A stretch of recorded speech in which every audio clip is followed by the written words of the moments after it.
Good morning, good afternoon, दोपहर हो गई है। ठीक है, सभी को मेरी तरफ से नमस्कार। ठीक है, और नीरू साहब का सबसे पहले तो बहुत बहुत धन्यवाद कि उन्होंने पूरी पूरी मीटिंग बुलाई है और उसमें मुझे इन्वाइट किया है, क्योंकि मेरी एक जो आप लोगों से अपेक्षा थी कि आप लोग इम्प्लीमेंट करेंगे। और मैंने नीरू साहब से कह रखा था इलेक्शन से पहले से कि इलेक्शन के बाद मीटिंग बुलाई है, तो अभी मीटिंग शुरू हुई है। तो मेरे कुछ पॉइंट्स हैं, शायद आपको इससे पहले भी ब्रीफ कर दिया है, शायद ब्रीफ कर दिया है आपको। एक स्कूल पेयरिंग या स्कूल कपलिंग का कॉन्सेप्ट लेके आ रहे हैं।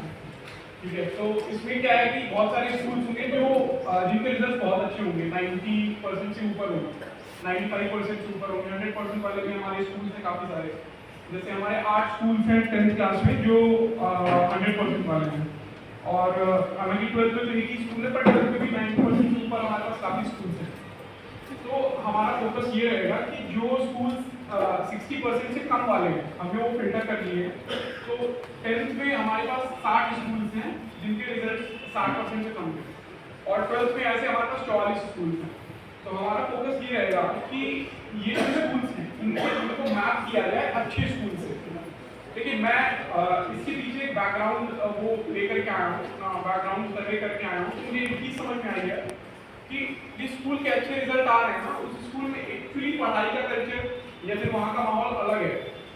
ये मेरा अपना एक्सपीरियंस रहा है कि एक ऐसा स्कूल जहाँ का रिजल्ट कम था, कुछ 40% के आसपास था, उस स्कूल में जब मैं गया तो मुझे जाके ही फील आ गया कि इस स्कूल का रिजल्ट कम है, क्यों है।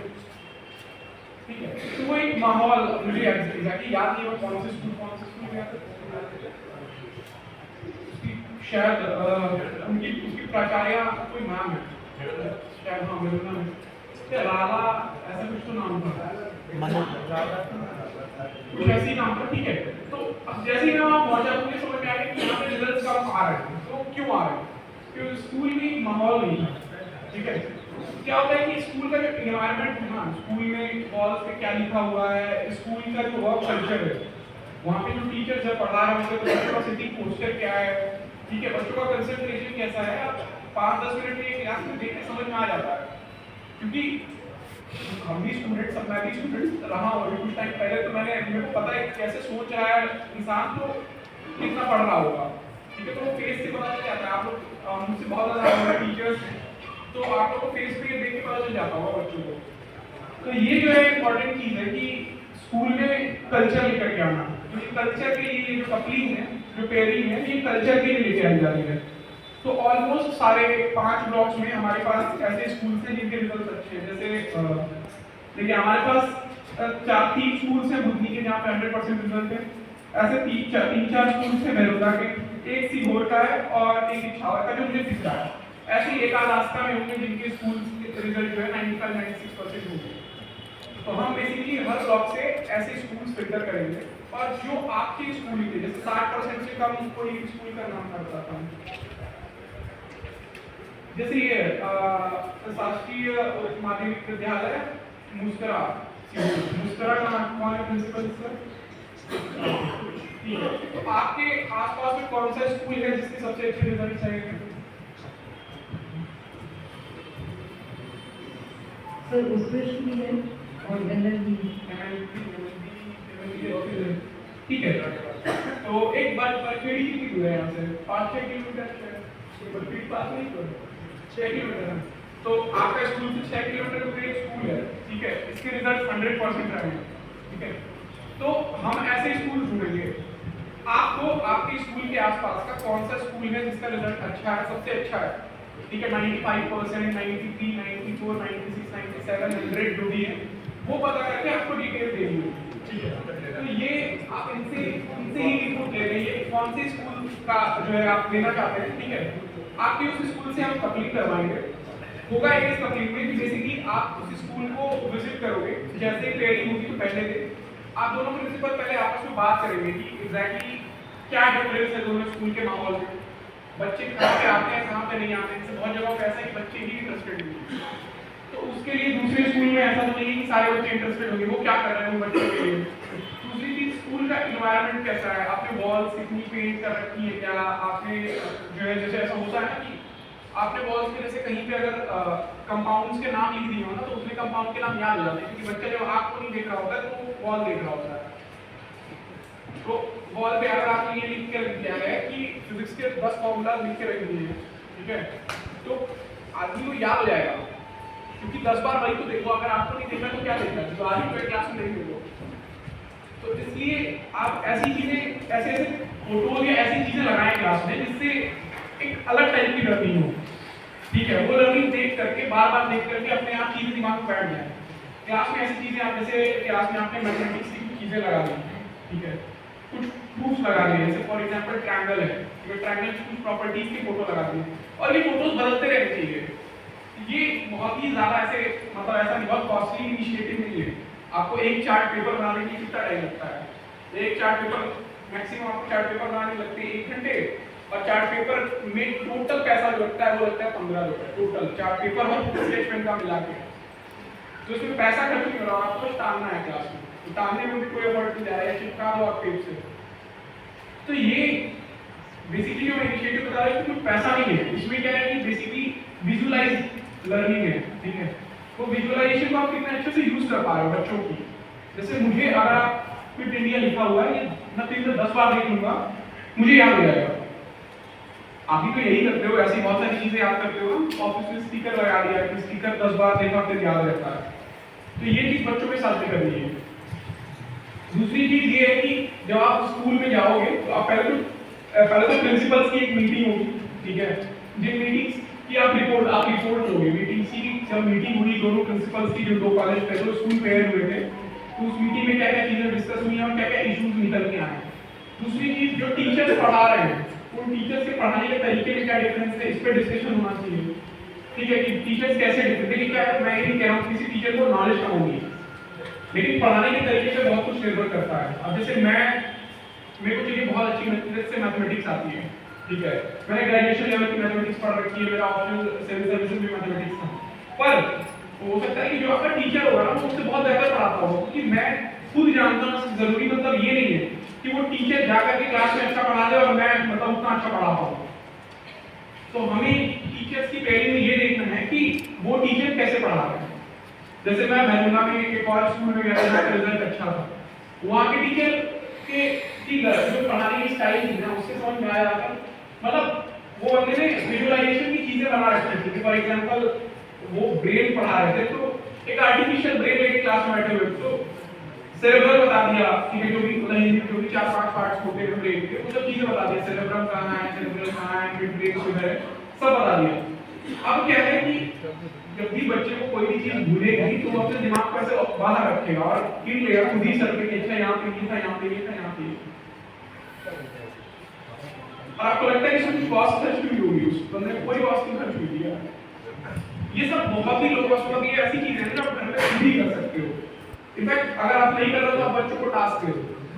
आप बच्चों से, आपकी क्लास में 50 बच्चे हैं, 50 बच्चों को 50 तरीके के चार्ट्स दे दो बना के लाने के लिए, और आप हर 20 दिन बाद चार्ट, 20 दिन 15 दिन में चार्ट चेंज कर दो। 10 चार्ट लगाओ पहले, फिर 15 दिन बाद अगले 10 चार्ट लगा दो क्लास में।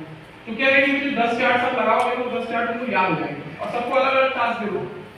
बच्चों की इस पे इवैल्यूएशन रख दो, तो बच्चे बना के लाएंगे, अच्छा वो खुद ही बना के लाएंगे तो जो बनाएगा उसको तो याद ही रहेगा, बाकी बच्चे देख के याद कर लेंगे, और जितना सुंदर बनाएंगे उतना इजी रहेगा बच्चों को बाकी बच्चों को देख के याद रखने का। इसमें मतलब 0 कॉस्ट है, इसमें कोई पैसा आपका खर्च नहीं हो रहा है, बच्चे लेके आ रहे हैं 5 रुपए 4 पेपर से लिख के उस पर ड्राइंग बनाते। तो हमें ऐसे तरीके सोचने पड़ेंगे, क्योंकि हमारे जो ट्रेडिशनल पैटर्न है ना पढ़ाने का, उससे हम उस लेवल तक नहीं पहुंच पा रहे जिस लेवल तक हमें पहुंचना था। इसके बाद जो टीचर्स है ना, ये मतलब आई थिंक 3 पॉइंट्स में बता दूंगा। देखिए मैं बहुत स्ट्रक्चर्ड वे में नहीं बता रहा हूँ, पर ये आपको स्ट्रक्चर्ड वे में नहीं करना है, क्योंकि गाइडलाइन स्ट्रक्चर्ड वे में मिलेगी, ठीक है। तो अभी कई जगहों पे ऐसे होंगे जहाँ पे हमारे टीचर्स थोड़े कमजोर होंगे, जैसे हो सकता है कोई ऐसा टीचर पढ़ा रहा हो जिसका वो सब्जेक्ट ना हुआ, तो टीचर्स की भी कमी होगी बहुत सारी जगहों से, ये भी हो सकता है। तो जो जिस स्कूल से आपकी ट्रेनिंग हुई है ना, उस स्कूल के टीचर्स को भी आप यूज कर सकते हो पार्ट टाइम के लिए। अब ऐसा तो नहीं है कि कोई टीचर सुबह 9 बजे से शाम को 3-4 बजे क्लास ले ही रहा होगा, तो जो बीच में उनका 1-2 घंटे का स्लॉट खाली होगा, वीक में किसी एक दिन वो दूसरे स्कूल पे आके पढ़ाएंगे, ठीक है। अच्छा, तो 1500 रुपये दे रहे हैं, फिर तो पढ़ाना ही पड़ेगा। ठीक है, तो अब देखिए ये क्या है ना, बेसिकली एक रेमेडियल क्लासेस होती है, ठीक है। रेमेडियल क्लासेस में बच्चे डाउट्स पूछ लेते हैं, बहुत इफेक्टिव होती है, मैं मानता हूँ। पर क्या है ना, रेमेडियल क्लासेस में जो डाउट्स निकल के आते हैं वो डाउट डिस्कस हो जाते हैं। और देखिए हमारे बच्चों की टेंडेंसी है वो ना यार क्वेश्चन पूछना पसंद नहीं करते, ठीक है। ये मतलब मुझे लगता है इस बात से आप सब सहमत होंगे कि हमारे बच्चे क्वेश्चन पूछना नहीं चाहते हैं, ठीक है। तो क्या है कि रेमेडियल क्लासेस की जो इफेक्टिवनेस है ना वहाँ पे कम हो जाती है, ठीक है। अब क्या है कि जब हम किसी टीचर को क्लास में भेजेंगे ये 2 घंटे के लिए पढ़ाने के लिए दूसरे स्कूल पे, जो अच्छे स्कूल का टीचर है, तो उस टीचर को जो 2 घंटे मिलेंगे ना, 2 घंटे में पढ़ाएगा वो एटलीस्ट वो एक ऐसा टॉपिक हुआ जिसको बच्चे बहुत इंटरेस्ट से पढ़ रहे हैं, क्योंकि मे भी उनको उतना अच्छा टीचर ना मिल पाया हो, ठीक है। तो ये चीजें जो है बहुत जरूरी है, और ये वीकली क्लासेस लगेंगी, ठीक है। तो इसके टाइम टेबल बनेंगे प्रॉपर्ली और इसके टाइम टेबल्स डॉक्यूमेंट होंगे। तो मतलब ये पूरा का पूरा प्रोसेस इनफॉर्मल नहीं रहने वाला है, आपको डॉक्यूमेंट करना होगा कि कौन कितने बजे आया, कितने बजे क्लास हुई। क्योंकि मतलब मैं रैंडमली, अभी क्या है कि इलेक्शन हो गए खत्म, ठीक है। अब जिले में ऐसा कोई भी आकस्मिक कार्य नहीं आने वाला है तो शासकीय जिसके लिए जो है एजुकेशन को कम प्रायोरिटी दिया है, ठीक है। चुनाव खत्म हो गया, तो अब क्या है कि रैंडमली किसी भी फील्ड विजिट पे मैं जा रहा हूँ या फिर कलेक्टर सर जा रहे हैं, सीओ सर जा रहे हैं, कोई भी जिले का अधिकारी जा रहा है, डीओ साहब खुद ही जा रहे हैं, ठीक है।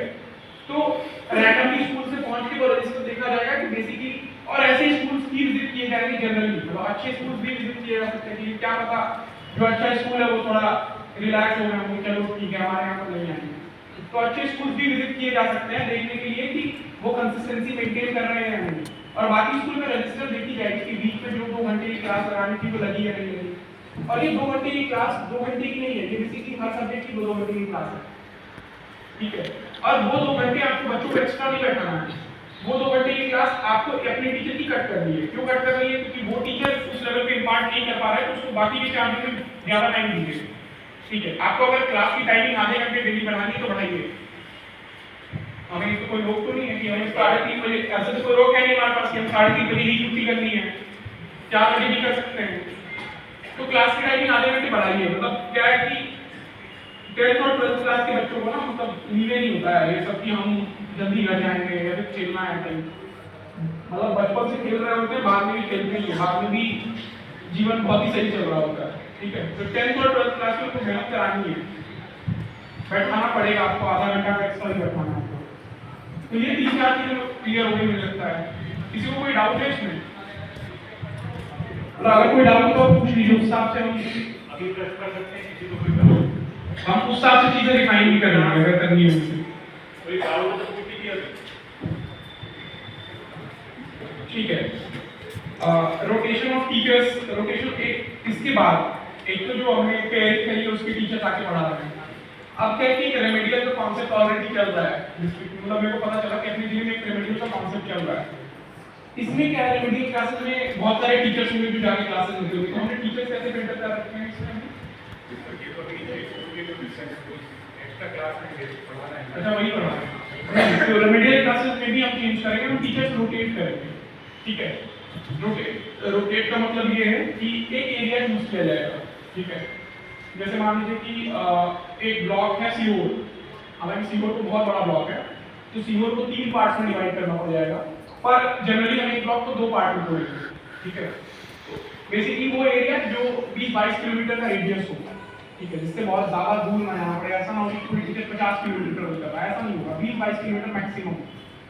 तो हमें ऐसा करना होगा कि उन 20-22 किलोमीटर के रेडियस में जो भी स्कूल होंगे उसके टीचर्स को रोटेट किया जाएगा, ठीक है। जैसे फॉर एग्जांपल कोई टीचर ए स्कूल का है, ठीक है, वो अगली बार जब रेमेडियल क्लास लेगा तो वो बी में लेगा, ठीक है, और उसके बाद जब अगली रेमेडियल क्लास लेगा तो वो सी में लेगा। ऐसे ही बी वाला पहले सी में लेगा, सी वाला डी में लेगा, वैसे ही जेड वाला ए में लेगा, ठीक है। तो पूरा सर्कल होगा, हाँ सर्कुलर स्तर पे कर सकते हैं। मतलब बेसिकली हम ऐसे स्तर पे वो चीज करेंगे, एक सर्कुलर में लगभग कितने 10 स्कूल होंगे, नहीं फिर 2-3 सर्कुलर मतलब 10 स्कूल तो होने चाहिए, 2 या 3। सुन लिया बस। हाँ, तो 2-3 संकुल मिला करके बेसिकली 10 स्कूल 12 स्कूल का एक वो बनाएंगे, सेक्टर बनाएंगे काइंड ऑफ। उस सेक्टर में हम टीचर्स रोटेट करेंगे, ठीक है। और ये टीचर रोटेट करना, जैसे आपको लगता होगा कि एक स्कूल में एक ही टीचर बार बार आकर रेमेडियल देता तो सही रहता। बिलीव मी, ये फेल्ड कॉन्सेप्ट है, ठीक है। अगर आपको लगता है कि बाहर के स्कूल का एक ही टीचर बार बार रेमेडियल क्लासेस दे तो उससे फायदा होता है, आपको लगता होगा यार ये एक अच्छा टीचर आ रहा था, यही बार बार आता तो यही अच्छा पढ़ा देता, ऐसा नहीं होता कभी भी। देखिए, रेमेडियल क्लासेस इसलिए होती हैं ताकि आपकी बच्चों के जो गैप रह गया है आपके टीचर्स और बच्चों में, वो फुलफिल किया जाए। जितने अलग अलग टीचर्स आते हैं उतने डिफरेंट गैप्स फिल होते हैं, क्योंकि हर टीचर के पास अपना अलग है कुछ ऑफर करने को, ठीक है। तो इसलिए हमने रेमेडियल क्लासेस में एक रोटेशन पॉलिसी लाई है। एक्चुअली रेमेडियल क्लासेस की जो रोटेशनल पॉलिसी है ये ऑलरेडी इंप्लीमेंटेड है, ठीक है, और काफी सक्सेसफुल है, ठीक है। मतलब ऐसे स्टेट लेवल पे इंप्लीमेंटेड नहीं है, पर साउथ के काफी सारे डिस्ट्रिक्ट्स में ये प्रैक्टिस करी जा रही है, ठीक है, और इसके रिजल्ट्स काफी अच्छे रहे हैं। इसके बाद इसकी डिस्ट्रिक्ट लेवल मॉनिटरिंग होगी, जो रोटेशन हो रहा है ना टीचर्स का, क्योंकि वो जो 2 घंटे क्लास ले रहे होंगे रेमेडियल क्लासेस, क्या होता है हमें उसका रिस्पांस नहीं मिलता। हमने अभी तक कभी भी मॉनिटरिंग नहीं करी होगी रेमेडियल क्लास में क्या चल रहा है, हमने नहीं करी होगी। नहीं, हमने कब पता किया कि रेमेडियल क्लासेस में कितना रिस्पांस आ रहा है, कितने बच्चों ने क्वेश्चंस पूछे हुए, हमें नहीं पता होगा, पता है हमें? है तो सही में। चलो यार, आपको कोई अब किसी एक टीचर से पूछना पड़ेगा, बताओ किसने अभी रेमेडियल क्लासेस यहाँ पे ली है? क्या नाम है आपका?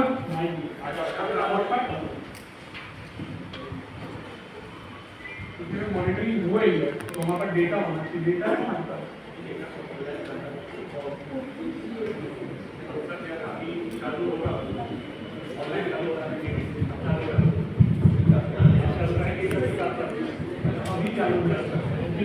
सर, मेरा नाम श्याम ठाकुर है। मैं शासकीय आवासीय खेलकूद संस्थान में जीव विज्ञान विषय के पदस्थ हूँ। हमारे विद्यालय में रेगुलर जब जुलाई से स्कूल स्टार्ट हुए हैं तब से लास्ट का जो लेक्चर है 60-70 मिनट का, वो रेमेडियल क्लास से ले रहता है। हम उन छात्रों को बिठाते हैं जो कमजोर हैं, और कमजोर छात्रों की मॉनिटरिंग करके जो छात्र पढ़ने में अच्छे हैं उनसे वार्तालाप करवाते हैं। और ये क्लासेस हमारी रेगुलर चल रही है जुलाई से, और सभी विषय शिक्षक लगातार इन क्लासों को ले रहे हैं, जिसके परिणाम भी अच्छे देखने को मिल रहे हैं। जब कमजोर छात्रों को अच्छे छात्रों के साथ बिठाया जाता है तो कहीं ना कहीं उनमें जो उनकी अध्ययन करने के तरीके हैं उनमें बदलाव आते हैं। तो सर, इस प्रकार से लगातार हमारे स्कूल में क्लासेस चल रही है। साथ में हमारे जो प्राचार्य आलोक शर्मा जी हैं, बराबर इन क्लासेस की मॉनिटरिंग भी करते हैं। जो रेमेडियल क्लासेस लगती हैं उनके बराबर फोटोज भी अपलोड किए जाते हैं ग्रुप में, और साथ में छात्रों को जो भी समस्याएं होती है उनकी हर समस्या का वैधानिक निदान किया जाता है पूर्ण रूप से। हमारे विद्यालय में मैं कहना चाहूंगा कि विद्यालय का जो रिजल्ट है वो हमेशा, अभी जो त्रैमासिक एग्जाम हुए हैं सभी कक्षाओं के परिणाम 95% से ऊपर है, और ये क्लासेस लगातार चल रही हैं, आज भी जारी है और आज भी लगेगी सर। धन्यवाद। तो ये वही एग्जैक्टली ये आइडियल केस है। अब क्या है ना कि ये सेम लेवल की मॉनिटरिंग या फिर सेम लेवल की रेमेडियल क्लासेस में पंक्चुअलिटी हर जगह पे नहीं हो रही होगी, ठीक है। अब क्या है, इसमें हमें भी नहीं पता होगा आइडियली डिस्ट्रिक्ट लेवल से कि कहां पे ये नहीं हो रही है, ठीक है। लेकिन अब क्या है कि आपको, क्योंकि टीचर्स रोटेट किए जाएंगे तो आपके यहाँ पे रेमेडियल क्लास हो सकता है कोई और स्कूल का टीचर ले रहा हो, तो फिर उसमें प्रिंसिपल की रिस्पांसिबिलिटी बन जाती है कि उसे मॉनिटर करना ही करना है। क्यों करना है? क्योंकि अब दूसरे स्कूल का टीचर आपके यहाँ पे आकर रेमेडियल क्लास अगर ले रहा है तो उसको तो आपको मॉनिटर करना पड़ेगा, क्योंकि आपको रिपोर्ट बतानी है, ठीक है। पहले आपके स्कूल में होता था तो आपके मतलब आप अगर किसी टीचर को मानते हो जाता तो आपको लगता होगा ठीक है कोई बात नहीं है, ठीक है। पर आपके दूसरे स्कूल का टीचर आएगा तो आपको ये ध्यान देना पड़ेगा, हर बार रेमेडियल टीचर भी चेंज होगा, ठीक है। तो इसलिए आपके पास हर बार नया आदमी आएगा और हर बार आपको नए आदमी का बना के लिख के भेजना पड़ेगा कि इसने ये काम किया है, और ये डॉक्यूमेंटेशन होगा। इसके लिए एक एक्सेल शीट लोड करेंगे हम, जो सारे प्राचार्यों के पास रहेगी।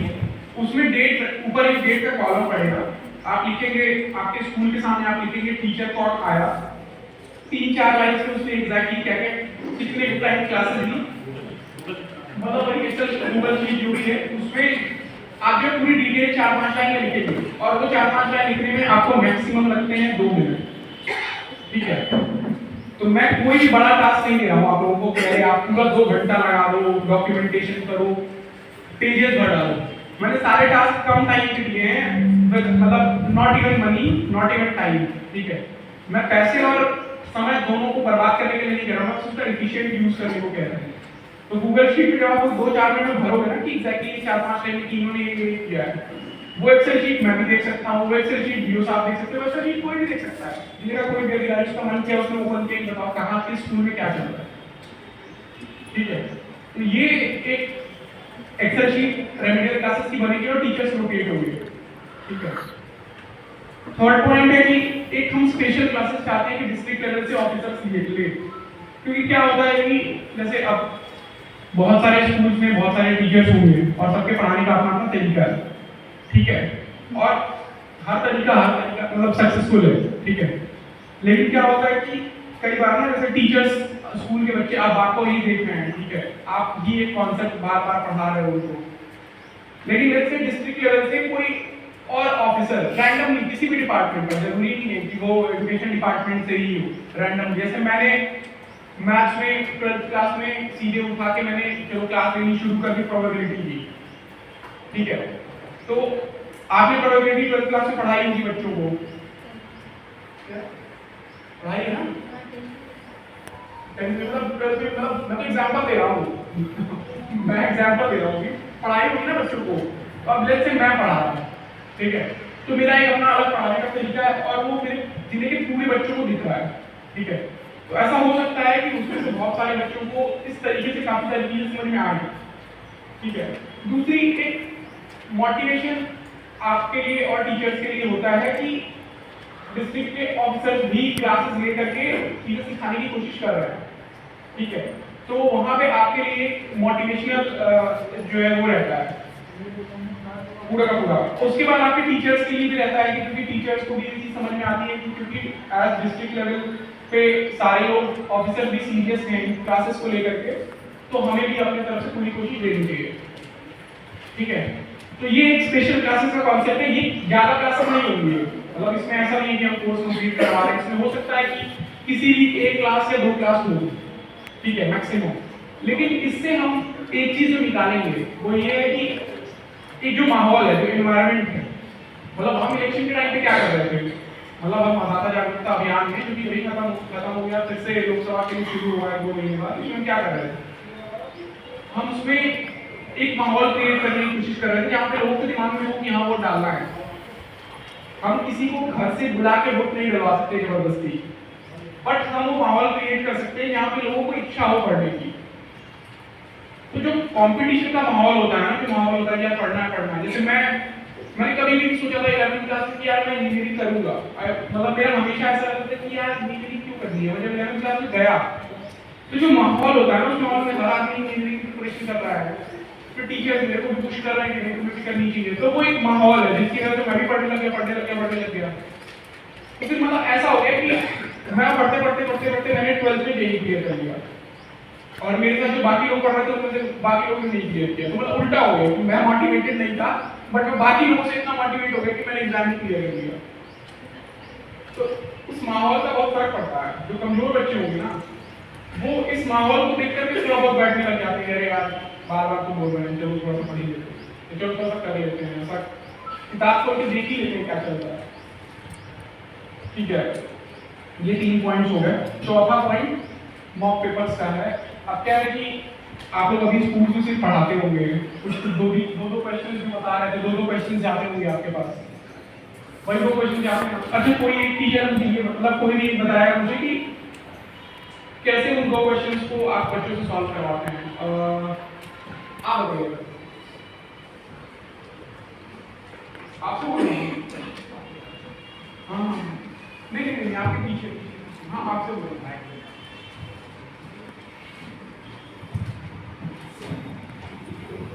जो 2 क्वेश्चन जाते हैं वहां पे जा पाएगा।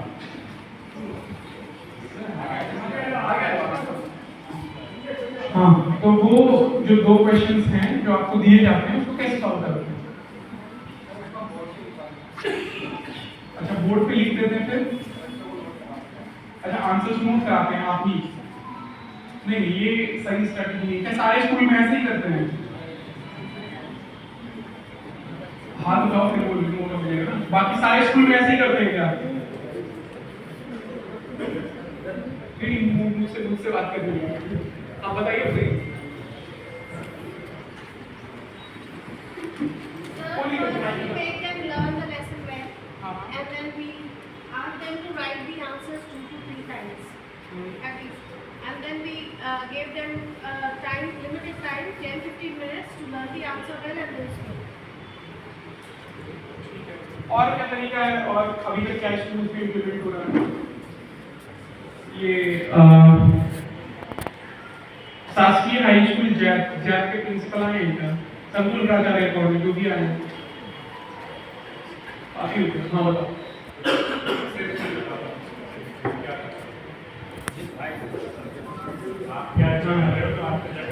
तो ये जो 2 क्वेश्चन आते हैं वो आप कैसे उन 2 क्वेश्चन को कैसे सॉल्व करवाते हो क्लास में?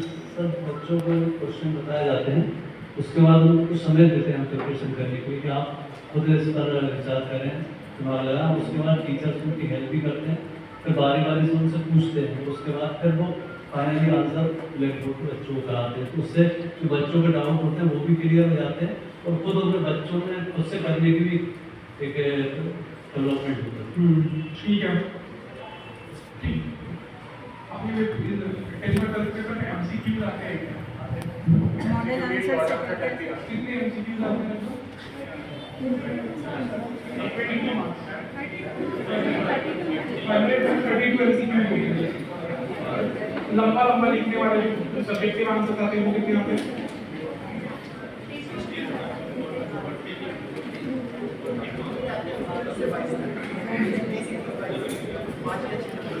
मतलब 5-6 नंबर के 3-4 क्वेश्चन आते हैं ना, 5 के लिए 33 नंबर पे। बस। अब अगला कौन बताएगा? निम्ना गांव शासकीय उच्चतर माध्यमिक विद्यालय निम्ना गांव के प्रिंसिपल आए हैं क्या? बताइए आगे आइए।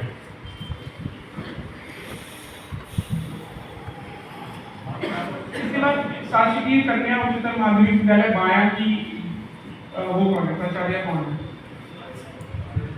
आप लोग बाया के आ जाओ, आप भी आ जाओ। आप कैसे सॉल्व करते हो 2 क्वेश्चंस को? सर वो बच्चों को जो 2 क्वेश्चन आते हैं उनको बोर्ड पे 2 क्वेश्चन को लिखवा देते हैं, फिर बच्चे उसको नोट कर लेते हैं और नेक्स्ट दूसरे दिन उनसे पूछते हैं। ठीक है, इसका कोई सेट पैटर्न नहीं है ना, उन्होंने बताया तो नहीं कि कैसे सॉल्व करना होता है, तभी तो क्या लगा रहा हूँ। हाँ आप बताइए। तो मैं कन्या सेकेंडरी बाया से मैंने सर ये बच्चों को ग्रुप बने हुए क्लास वाइज, तो पहले एक दिन पहले बच्चों को सेंड कर दिया जाता है, 7 से क्वेश्चन में सेंड कर दिए और उनके आंसर भी आज लिखा दिए जाएंगे। उसका कल उनका क्रॉस चेकिंग होगी सेकेंड डे, और भी कॉपी चेकिंग होगी। उनको बोला मैंने कॉपी बनाया, वो उसी कॉपी में सारे सब्जेक्ट के आंसर लिखे होने चाहिए। रैंडमली हम भी उनको मैं भी चेक करता हूँ और मैं टीचर से बोल रहा है कि अदर सब्जेक्ट पढ़ाने टीचर भी आपको चेक करेगा। और जो वीडियो कॉन्फ्रेंसिंग से सर में बताया गया है कि हम जिले स्तर पर कोई भी उनका वीडियो द्वारा कॉलिंग द्वारा उनका रैंडमली असेसमेंट हो सकता है। तो ये इंफॉर्मेशन मुझे ठीक लगा कि इसमें बच्चा भी अवेयर है और बच्चे बड़ा उत्साहित हैं कि 2 क्वेश्चन है तो उनको ज़्यादा बर्डन नहीं है, तो वो उसका अच्छा रिजल्ट देगा। जी मुझे ऊपर भी लगे कि आपने क्या करना है। तो देखिए क्या है कि मेरा सही क्या है कि हमें जो भी हम बच्चों को पढ़ाते हैं, ठीक है, वो एक तरफ होता है और पेपर सॉल्व करने के जो तरीका होता है वो एक तरफ होता है, ठीक है। तो हमें क्या है कि बच्चों को एग्जाम में मार्क्स दिलाने के लिए ना अच्छा पेपर सॉल्वर बनाना होता है। जरूरी नहीं कि बच्चे को आएगा वो पेपर सॉल्व कर ही लेगा, ठीक है।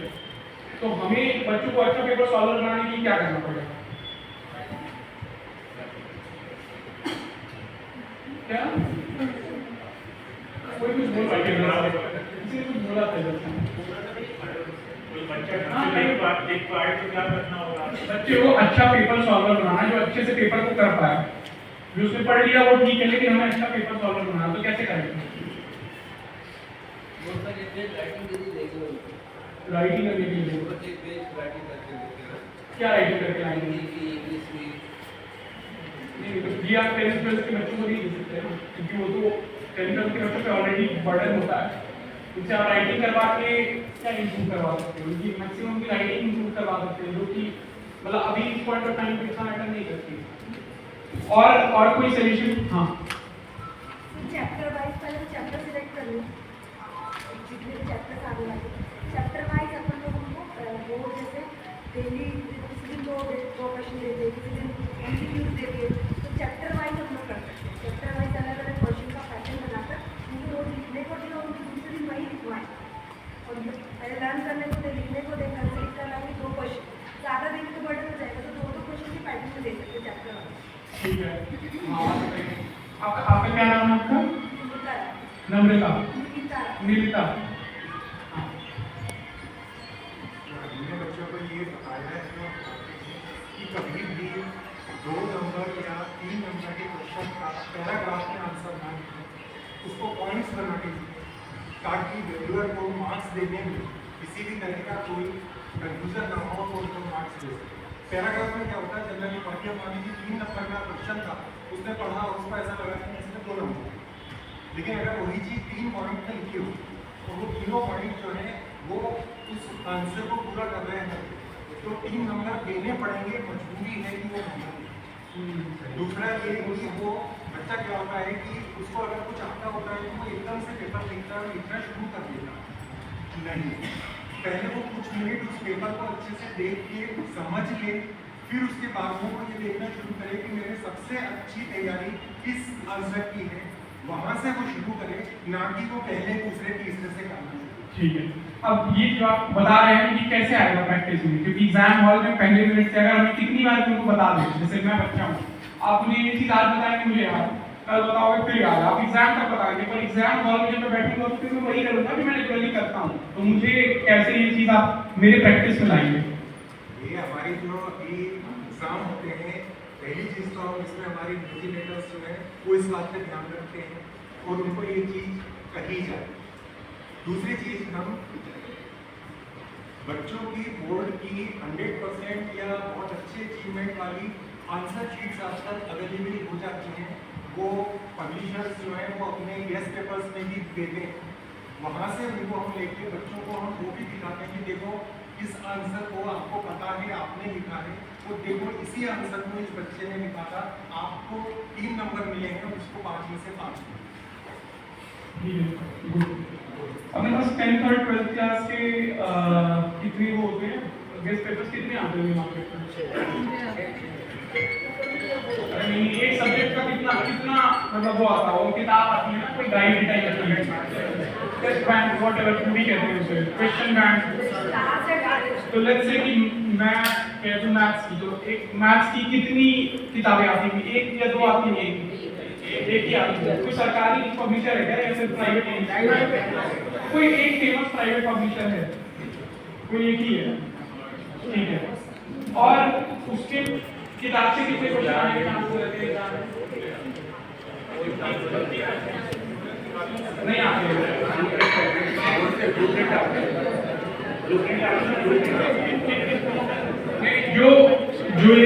जो भी गाइड या फिर जो भी क्वेश्चन बैंक टाइप की किताब होती है, उससे क्वेश्चन आने के चांसेस रहते हैं?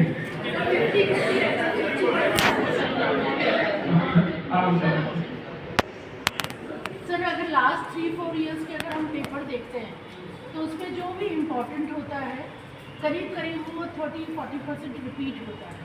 अगर अपन 5 इयर्स के पेपर्स करवा देते हैं, जैसे एज अ एग्जांपल इंग्लिश का, इंग्लिश में जैसे एप्लीकेशन आती है, एडवर्टाइजमेंट्स आते हैं और ये आपके जो नोटिस आते हैं, ये सब चीज़ें जो अगर बच्चा प्रैक्टिस करता है, सबसे पहले जो पेपर जैसे इंग्लिश है, इंग्लिश में हम बच्चे को बोलते हैं कि पहले आप ऑब्जेक्टिव पढ़ लीजिए, फिर आपके जो क्वेश्चन है जैसे स्कोरिंग है, आपके लेटर है, एप्लीकेशन है, एडवर्टाइजमेंट है, नोटिस है, ये सब आप करेंगे। एकदम पहले तो पेपर पढ़ लीजिए, पेपर पढ़ने में घबराइए मत कि हमें नहीं आता है, आपको सब आता है और आप उसको पढ़िए और जैसे ही आप पढ़ना शुरू करेंगे तो आपको आता जाएगा। कम से कम नहीं तो 3 उन साल के पेपर्स की प्रैक्टिस बच्चों को हम जरूर करवाते हैं। अब क्या है कि मेरा जो मॉक पेपर का पैटर्न था वो निमिता ने मैंने इसीलिए आपका नाम पूछा था कि निमिता जी ने पूरा एक्सप्लेन कर दिया है बेसिकली जो मैं मॉक पेपर में चाहता था। और आप यहाँ पे क्या नाम है? मुकेश मुकेश नाम है। ठीक है, आपका क्या नाम है? दुर्गा जनिया। दुर्गा, ठीक है। तो आप दोनों लोगों ने वो एक्सप्लेन कर दिया है कि हम उससे अचीव क्या करेंगे, ठीक है। और मैडम ने एक्सप्लेन कर दिया है कि हम करेंगे कैसे, अब इन सबको क्लब करेंगे, ठीक है। बेसिकली क्या है कि मैं जो सोच के आया था और मतलब जो यहाँ पे काइंड ऑफ सेम ही चीज़ मुझे लगा अगर कुछ चेंज होगा तो मैं उस हिसाब से इम्प्रोवाइज करूँगा, लेकिन देखिए बहुत ही सिंपल करना है। हमें क्या करना है, डिस्ट्रिक्ट लेवल पे हम हर सब्जेक्ट के chapter wise mock papers create करेंगे। वो मॉक पेपर्स पिछले सालों के क्वेश्चन से, ठीक है, और ये जो भी रैंडम क्वेश्चन बैंक आते हैं उनसे उठाएंगे, ठीक है। अब क्या है कि अब क्या है ना, हमें इससे क्या होगा, और हम ये जो मॉक पेपर से ऐसा नहीं है कि हम मतलब 50 क्वेश्चन दे देंगे बच्चों को कि बच्चे पता चला बर्डन हो गए, नहीं, ये नहीं करना है। हमें क्वेश्चन ज़्यादा नहीं रखने हैं, हमें उन क्वेश्चन की प्रैक्टिस ज़्यादा करवानी है। तो हम जैसे हर वीक 10 MCQs दे देंगे, क्योंकि बहुत ही कम होते हैं 10 MCQs, तो मतलब आप मुझे लगता है 10 मिनट 15 मिनट करा दोगे क्लास में, ठीक है। जो एक एक नंबर के क्वेश्चन हैं वो हम 5 दे देंगे, ठीक है। और ये बेसिकली हर मंडे को आपको जो पहला घंटा डेडिकेट करना है क्लास का वो इस चीज़ पे करना है। तो मैं 1 घंटे के हिसाब से क्वेश्चन बता रहा हूँ, ठीक है। जो 1 नंबर 2 नंबर के क्वेश्चन होंगे वो 5 दे देंगे, उसके बाद जो 3 नंबर 4 नंबर के क्वेश्चन होंगे वो 3 दे देंगे, और एक बड़ा वाला क्वेश्चन होंगे जो आपको 2 आते हैं हर दिन जो जाते हैं क्वेश्चन, ठीक है। इनफैक्ट ये नहीं देते क्योंकि आप 2 क्वेश्चन दे ही रहे हो, ठीक है, वो नहीं देते। हमारा फोकस रहेगा इस पे MCQs पे, 1 नंबर 2 नंबर पे, ठीक है। इन शॉर्ट आंसर जिनको आपको एक लाइन में आंसर देना है या फिर टिक मारना है। हमें करना ये है कि हम मॉक टेस्ट पेपर जिले से बनवाएंगे, सारे प्राचार्यों को दे देंगे हर मंडे को जो पहला घंटा होगा, ठीक है, पहला घंटा उसमें। और ऐसा है कि जैसे हर वीक में हमको 5 सब्जेक्ट हैं, 10th में 5 होंगे, 6 होंगे, 10th में 6 होंगे, 12th में 5 होंगे, ठीक है। 12th में वही है ना, 12th में शायद 12th में 5 होंगे। तो क्या होगा कि अब अपने को हर वीक 5 पेपर तो नहीं देंगे, ठीक है। हम क्या करेंगे, हर वीक 2 पेपर देंगे। जैसे इंग्लिश में तो मुझे लगता है हिंदी में ज़्यादा बच्चे फेल होते होंगे, हिंदी भी ज़्यादा होगी। सबसे ज़्यादा बच्चे किस सब्जेक्ट में, जनरली मैथ्स में फेल होते होंगे,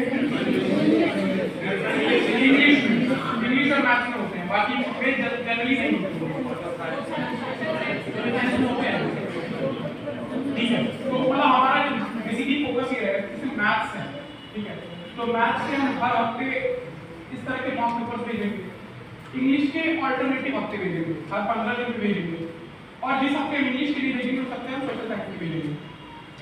सिर्फ 3 ही सब्जेक्ट के भेजेंगे क्योंकि बाकी से हिंदी है, तो मुझे लगता है हिंदी के मॉक टेस्ट पेपर्स लगाने की जरूरत है कि बच्चे पास ही कर लेते हैं। और हमें अपना एफर्ट जो है थोड़ा सेंटर्ड रखना है टुवर्ड्स क्लियरिंग द एग्जाम, ठीक है। साइंस के मॉक टेस्ट पेपर्स भी हम 15 दिन पे दे दिया करेंगे, लेकिन साइंस के मॉक टेस्ट पेपर्स का क्योंकि मुझे ऐसा लग रहा है कि साइंस में बच्चे पास हो जाते हैं, जैसा कि मतलब आप लोग से भी लग रहा है बात करके। तो साइंस में जो मॉक टेस्ट पेपर्स आएंगे ना उनको आप क्लास में डिस्कस कर सकते हो रूटीन में, लेकिन जो क्लास का पहला घंटा होगा ना, मंडे का पहला घंटा और ट्यूसडे का पहला घंटा, इसमें 2 पेपर डिस्कस होंगे, मैथ्स और इंग्लिश के या फिर मैथ्स और सोशल साइंस के, ठीक है।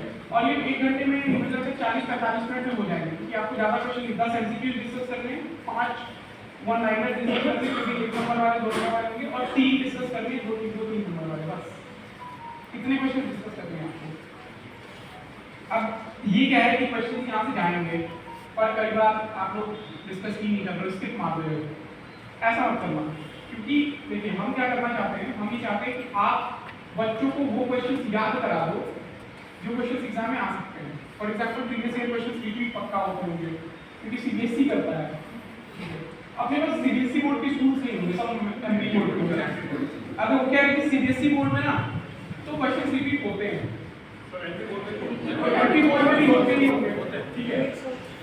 हमें ये करना है कि एटलीस्ट जो क्वेश्चन रिपीट हो रहे हैं या जो क्वेश्चन गलती से किसी क्वेश्चन बैंक से आ जा रहा है उन क्वेश्चंस पे तो बच्चे जो दिमाग में है जो याद करवाया आपने वो तो लिख के आ ही जाए, ये कोशिश करनी है।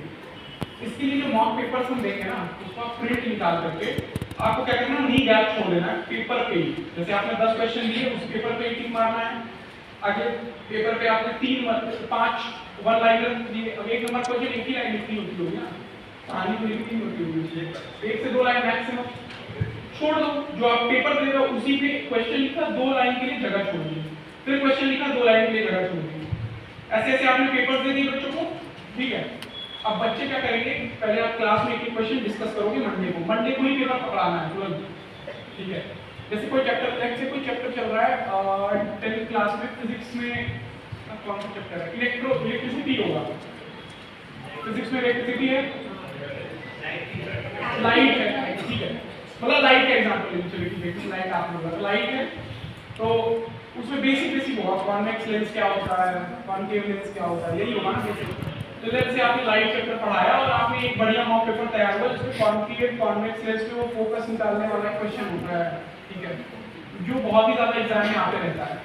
तो ऐसे क्वेश्चन हमने एक उस पूरे चैप्टर के मॉक टेस्ट पेपर में डाल दिए। प्रीवियस ईयर क्वेश्चन के 5 साल पर डाल दिए, कुछ गेस्ट पेपर से उठा लिए जो भी क्वेश्चन बैंक था वहां से, और हमने मान लीजिए 2 हफ्ते लाइट चल रहा है तो 2 हफ्ते में 2 पेपर करा दिए, ठीक है। फिर एक ही पेपर, मान लीजिए फिजिक्स है तो एक ही पेपर हो पाएगा, तो एक पेपर करा दिए। अब हमने उसमें सारे क्वेश्चन ऐसे कवर कर लिए जो आ सकते थे, ये सारे अलग अलग तरीके के क्वेश्चन कवर कर लिए जिस तरह से आ सकते थे, ठीक है।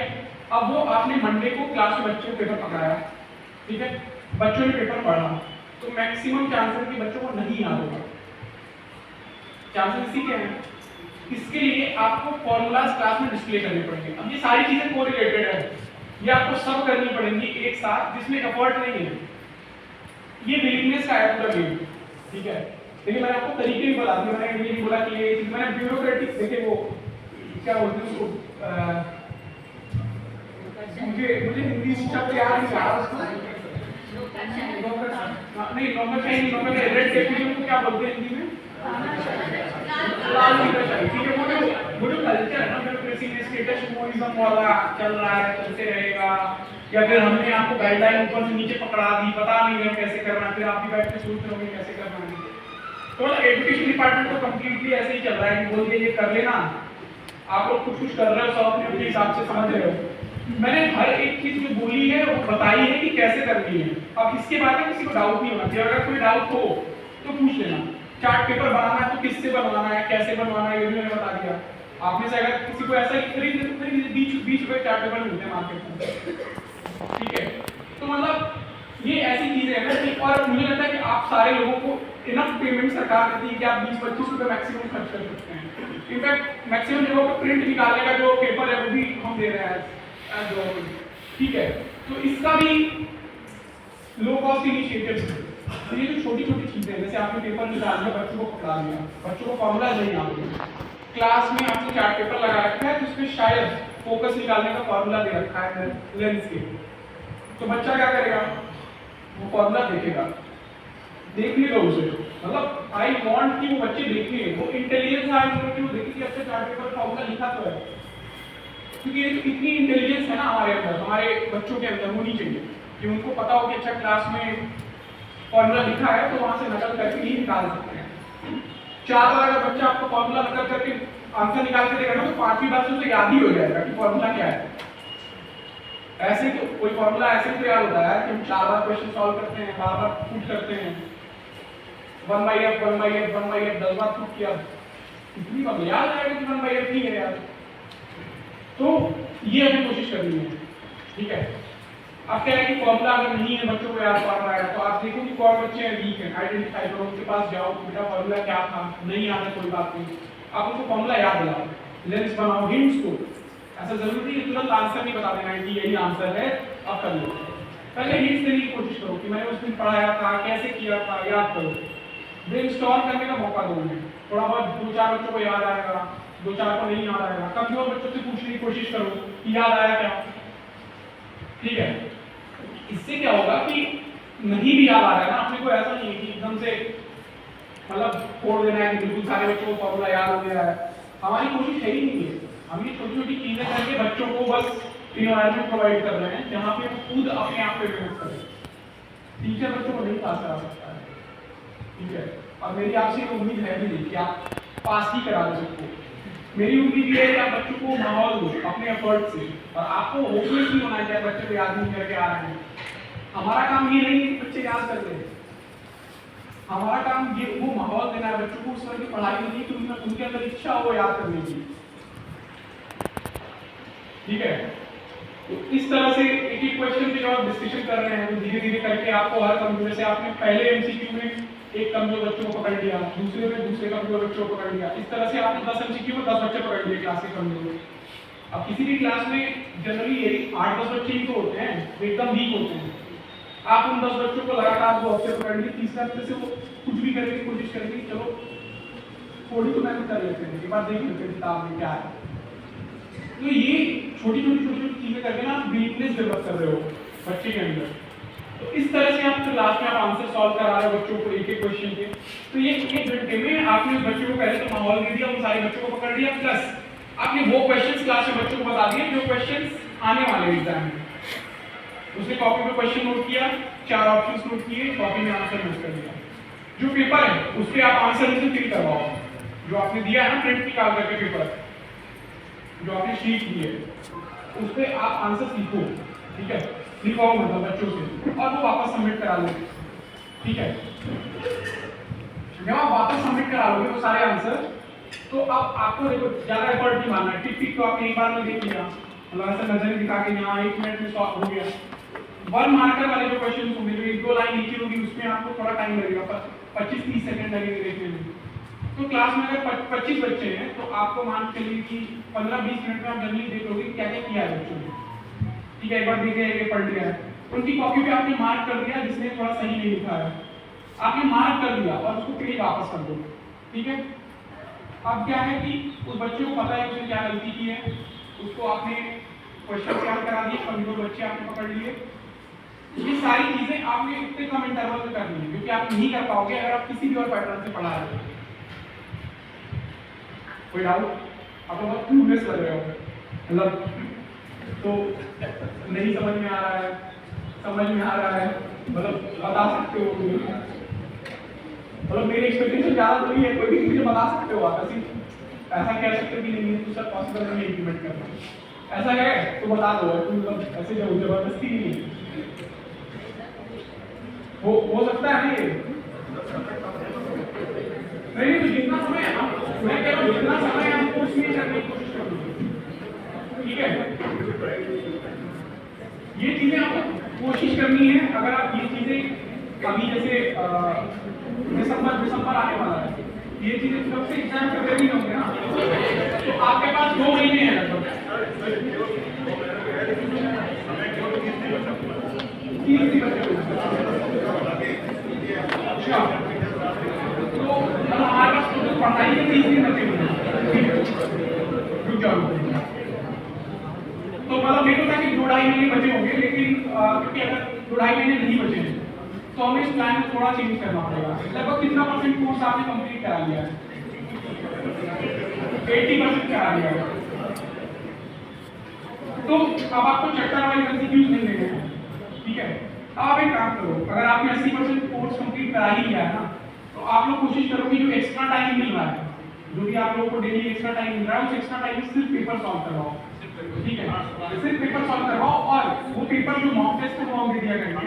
ठीक है, और वो अब सब्जेक्ट वाइज नहीं होंगे, अगर क्योंकि आपके पास 80% सिलेबस कवर हो चुका है तो हम फिर हाफ ईयरली एग्जाम टाइप का पेपर बनाएंगे जिसमें 50% वाला सिलेबस दिया जाए।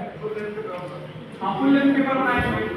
ठीक है, तो फुल लेंथ पेपर बनाएंगे, लेकिन फिर भी हमारा फोकस जो है वो 5 मार्कर्स या 4 मार्कर्स जो लंबे वाले उन पे नहीं है। हमारा फोकस किस पे है?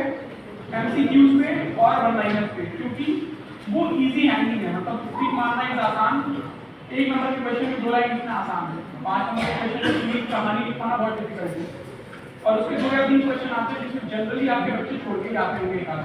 और दूसरी चीज ये कि अगर बच्चे को एमसीक्यू वाली चीजें याद है ना, तो वो 5 नंबर के क्वेश्चन में भी 1-2 पॉइंट 2-3 पॉइंट कुछ तो लिख ही देता है, मतलब कुछ भी गलत सही कुछ भी लिख देता है, और 5 नंबर के क्वेश्चन में 2-2.5 नंबर तो मिल ही जाते हैं।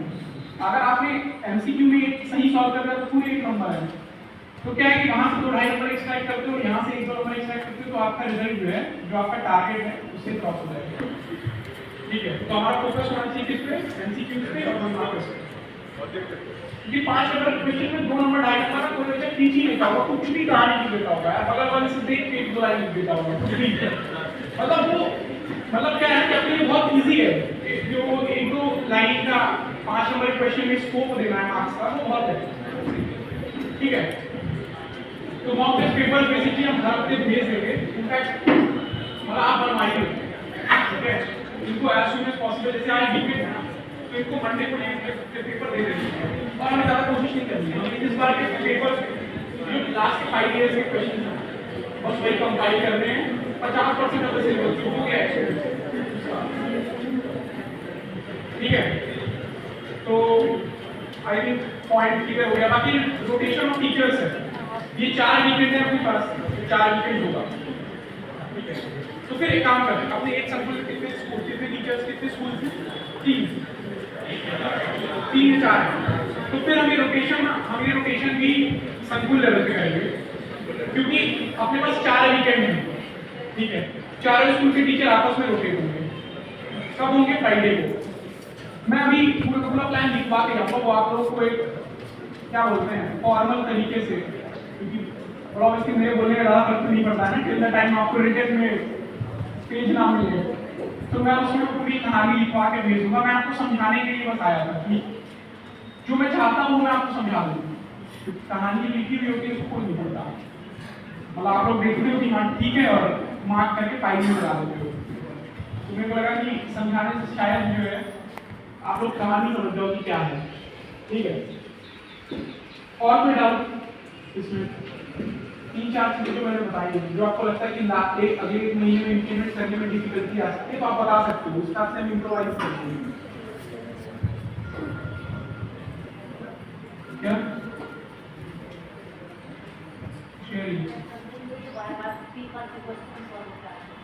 हाँ, मतलब हमारा फोकस क्यों है, हमारा फोकस इस चीज में, क्योंकि बच्चों को एग्जाम में पेपर सॉल्व करना है ना।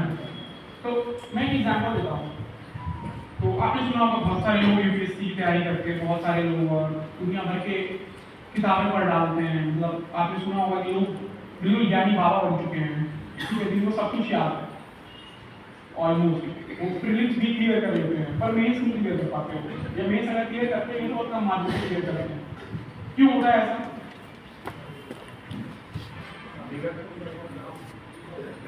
किसने बोला था नहीं कि अभिव्यक्त नहीं कर पाते, क्यों नहीं कर पाते? मतलब पॉइंट गलत नहीं आपका। तो जैसे मुझे भी काफी सारे लोग बोलते हैं कि मतलब आपने कम नॉलेज में एग्जाम कैसे किया है, करेक्ट? मैंने कहा क्योंकि ज्यादा नॉलेज होने का समझ नहीं आता क्या लिखना है। कम नॉलेज में ना पता होता है कि जितना आता है यही लिखना है, अपने को आता ही उतना था जितना आंसर लिखना था, तो ज्यादा सोचा नहीं क्या यार 250 वर्ड या फिर 500 वर्ड आते हैं तो कौन सा 250 चूज करूँ, मतलब 500 में से कौन सा 250 चूज करके लिखूँ मैं, मुझे आते ही 200 वर्ड है फिर मैं लिखूंगा ही। ठीक है, कई बार कम नॉलेज होना भी मैटर कर जाता है, लेकिन इसमें पॉइंट ये है कि सिविल सर्विसेज के एग्जाम में लोग मेंस में क्यों अटकते हैं, और मैं कंपेयर नहीं कर रहा हूँ दोनों एग्जाम्स को, 10th और 12th का बोर्ड और सिविल सर्विसेज बहुत अलग है, लेकिन दोनों में एक ही कैच है। आपकी क्या हो रही है फैमिली चेक कॉपी, भूल नोट्स के बच्चों को कितना मालूम है, किसी को नहीं पता है। आप भी टीचर चेक करने जाते होंगे ना, आप लोग बहुत सारे लोग कॉपी चेक करने जाते होंगे, आप लोग पता होता है बच्चा कौन है, नहीं पता होता है। क्या होता है, आपके सामने एक कॉपी जिसमें आंसर लिखा हुआ होता है, आप अपने बच्चे को वैसे तैयार करो कि बच्चा कॉपी से ही लिख के आए। ठीक है, हमें अच्छा पेपर सॉल्वर बनाना है, ठीक है, सही बताऊँ 10th और 12th क्लास में, क्योंकि हम 10th और 12th क्लास में जो बच्चों को पढ़ा रहे हैं ना, एक्चुअली उसमें से बहुत ऐसी चीजें हैं जो उन्हें बहुत बाद में समझ में आएंगी कि क्या पढ़ रहे थे। जैसे मैंने 9th 10th में सिविक्स की किताब पढ़ी या फिर इकोनॉमिक्स की किताब पढ़ी, मुझे खुद समझ नहीं आया, मैंने एग्जाम में नंबर पाए, 12th में पहुंच गया, 12th में नंबर पाए, सब कुछ हो गया। जब सिविल सर्विस की प्रिपरेशन करनी शुरू की तब मेरे को समझ आया कि इकोनॉमिक्स के 9th क्लास की किताब में जो ग्लोबलाइजेशन लिखा हुआ वो क्या है। कि हम शर्ट पैंट पहन रहे हैं, हम नहीं पहन रहे कुर्ता और धोती, क्योंकि हम ग्लोबलाइज हो चुके हैं, तो हमें अडॉप्ट कर लिया है बाहर से शर्ट पैंट। ठीक है, तो आप समझ लो जैसे महिलाएं जो है जैसे आप लोग से बहुत सारे, जैसे आपने साड़ी पहन रखी है, लेकिन बहुत सारे लोग ने सूट पहन रखा है, वो कहाँ से आया है? बेसिकली जो इन्वेडर्स आए, ठीक है, उनका कल्चर सूट था, तो वहाँ से हमने अडॉप्ट कर लिया सूट, ठीक है। तो अब हम सूट, सलवार, दुपट्टा, ये वाली चीजें हम पहन रहे हैं, यही तो ग्लोबलाइजेशन है। तो ये अंडरस्टैंडिंग 9th क्लास में नहीं होती है हमारी, ठीक है। तो हम अपने बच्चों को 9th क्लास में सिखाने की कोशिश भी ना करें, हम उन्हें अच्छा पेपर सॉल्वर बनाए, वो याद करके पढ़ के आगे पहुंच गए ना, उनको समझ में आ जाएगा, ठीक है। अगर हम उन्हें बहुत ज़्यादा कॉन्सेप्चुअल क्लैरिटी देने की कोशिश करेंगे ना, तो हम अपना लॉस कर रहे हैं, क्योंकि उन्हें नहीं मिलेगी भाई। 9th क्लास के बच्चों में जब वो क्लैरिटी नहीं आ सकती है, तो अपना फोकस पेपर सॉल्व कराने का होना चाहिए, क्योंकि अल्टीमेटली एग्जामिनर को पेपर सॉल्व करके या पेपर में मार्क्स दे देंगे एग्जामिनर को। क्लियर हो गया?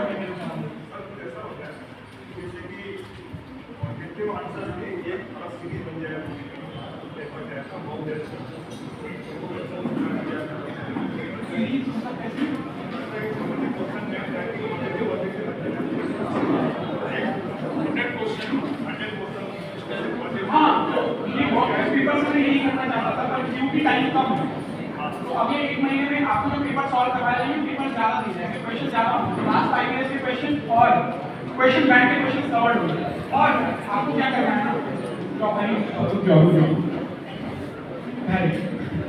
हाँ, तो अब हमें ये करना है कि हमें ये सारे क्वेश्चन पेपर्स मिल रहे हैं ना अलग अलग हफ्तों में, इन सबको कंपाइल करके बच्चों को लास्ट में जब आपको फाइनली स्कूल बंद कर रहे होंगे तो एक बार फिर से प्रोवाइड करा देना, ताकि बच्चे वो तो रिवाइज करके चले जाओ। और आप मुझसे गारंटी ले लो कि अगर आपने ये मॉक टेस्ट पेपर अच्छे से क्लास में सॉल्व करवा दिए, जो हम देंगे 4-5 हफ्तों तक, और लास्ट में उनको सारे पेपर्स गिर दिए और उनके आंसर दे दिए, और वो बच्चे एक बार देख के भी चले गए ना, तो मतलब वो खींच लेंगे, पास होने लायक नंबर को खींच लेंगे। कितना याद करोगे, वही तो आता है एग्जाम में, कितना होता है 10 के 12 का सिलेबस ट्रेडिशनली, तो ऐसा कुछ, ठीक है, ठीक है। मेरे सारे पॉइंट्स मुझे लगता है क्लियर हो गए हैं, और अगर इसमें कोई डाउट हो तो बता दो, क्योंकि मैंने ऐसे मतलब पूरी एनर्जी अपनी आधे घंटे इस चीज में लगाई है कि आपको समझ में आ जाए, ठीक है। अगर अभी कोई डाउट हो